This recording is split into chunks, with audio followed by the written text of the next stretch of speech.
Dans ce mini-documentaire d'Al-Kebula Newa, nous partons à la découverte des divers groupes de Juifs qui ont vécu et prospéré en Afrique depuis des siècles.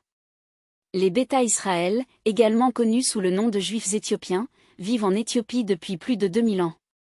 Ils ont leur propre culture unique, des coutumes et une langue qui sont un mélange d'hébreu, d'araméen et d'amharique.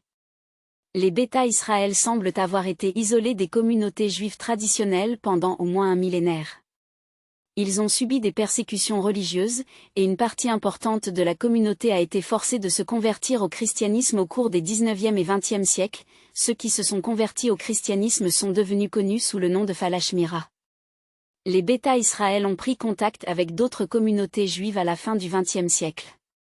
Suite à cela, un débat rabbinique a éclaté sur la question de savoir si les Beta Israël étaient des juifs.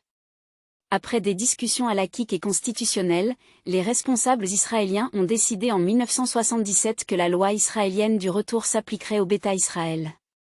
Les gouvernements israéliens et américains ont lancé des opérations d'Aliyah, c'est-à-dire d'immigration en Israël.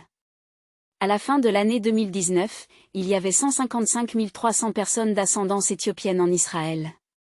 Environ 87 500 étaient nés en Éthiopie, et 67 800 étaient nés en Israël avec des pères nés en Éthiopie.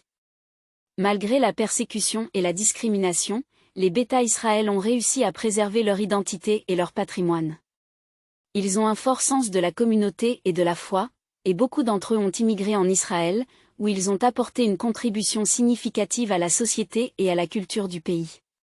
En Afrique du Sud, nous trouvons les Lamba, un groupe ethnique bantouphone qui entretient un lien unique avec l'héritage juif. Ils revendiquent depuis longtemps une ascendance juive, et leurs coutumes et pratiques présentent de frappantes similitudes avec celles des communautés juives du monde entier. Des preuves génétiques ont confirmé qu'une proportion significative des hommes Lamba ont un marqueur génétique commun parmi le peuple juif, apportant ainsi une preuve scientifique à leur revendication d'ascendance juive. Au cœur de l'Afrique, nous trouvons les Abeyudéya, une communauté d'Ougandais qui s'est convertie au judaïsme au début du XXe siècle. Ils ont fait face à la persécution et à la discrimination, mais ont réussi à préserver leur identité et leur culture, et sont maintenant reconnus par l'État d'Israël comme juifs. Les Abeyudéya ont un fort sens de la communauté et de la foi, et travaillent maintenant à construire un avenir durable pour leur communauté. Ils sont une source d'inspiration pour tous ceux qui souhaitent retrouver leur patrimoine et leur identité malgré les adversités. Merci d'avoir regardé ce mini-documentaire éducatif d'Al-Kebula Newa, et à bientôt dans le prochain.